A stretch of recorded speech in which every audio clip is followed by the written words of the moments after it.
Here are 3 reasons why eating in class can be distracting. It's noisy.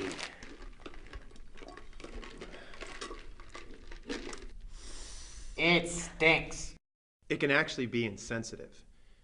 Some students in the room may not have had the time or actually the money to get food that day. And other people may just have food aversions or allergies. However, healthy food can help you focus and give you energy in class. Ugh. There's a quiz today? It's on the syllabus. What's on the test? It's on the syllabus. Do I have to buy the book? It's on the syllabus. Was there homework? It's on the syllabus. Will there be a review? It's on the syllabus. When's the paper due? It's on the syllabus. No textbook. Mm-mm. No notebook. Nope. No pencil. Not a one.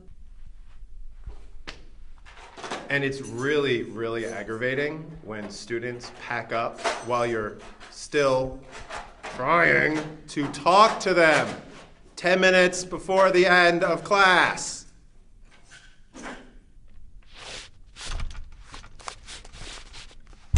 Ow. In family emergencies, professors don't believe that excuse anymore, even if it is true. So just be honest. And last but not least, read the instructions.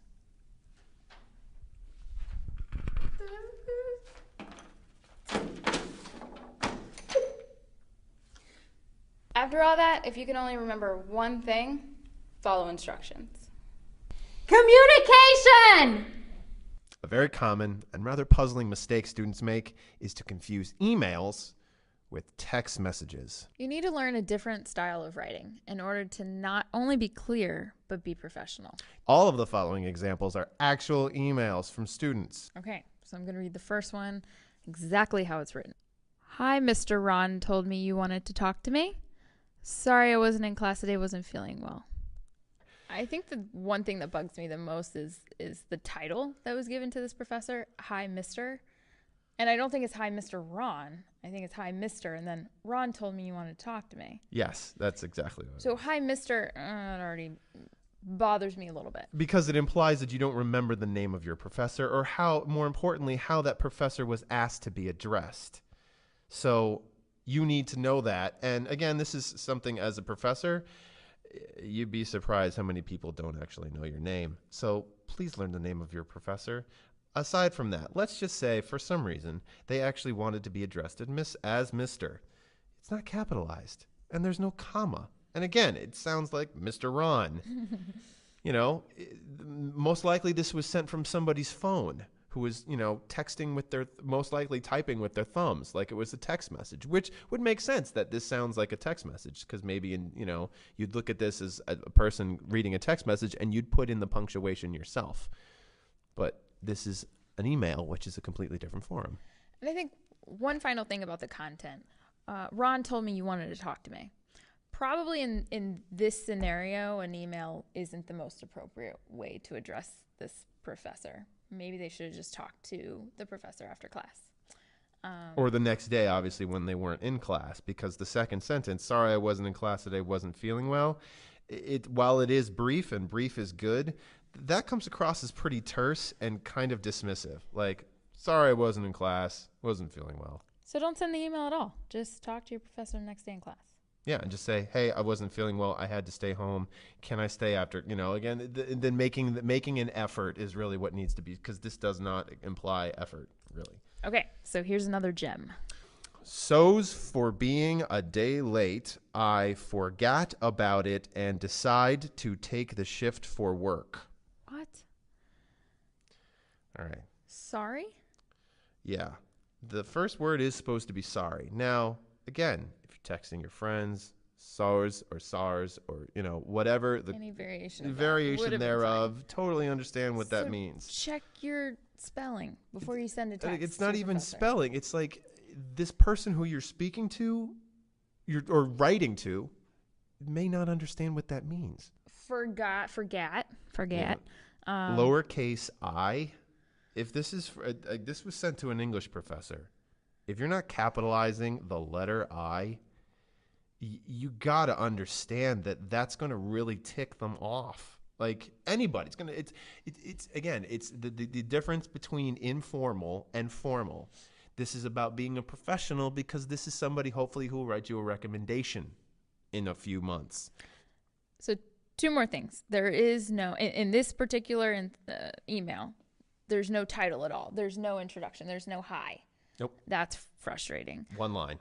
And then the content, sorry for being a day late. I'm assuming it was a paper or something they were supposed to turn in. I forgot about it. So you're admitting that you forgot about an assignment, which to a teacher is kind of a slap in the face. Don't admit that. And then I decided to take a shift for work.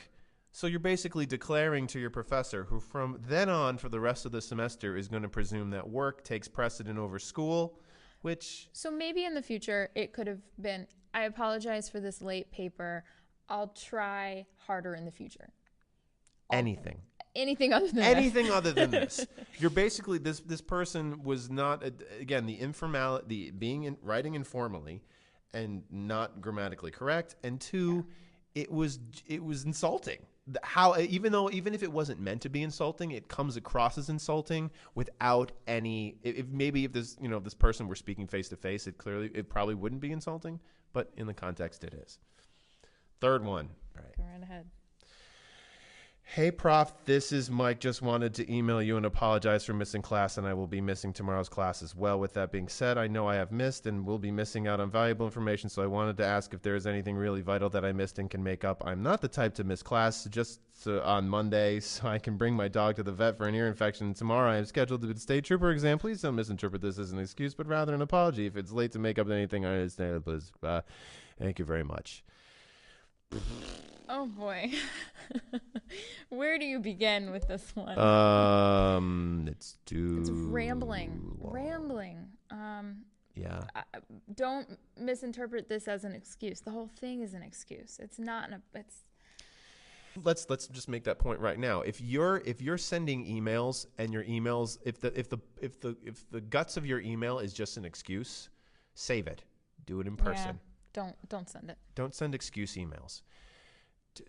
Would you want to read that? Yeah, exactly.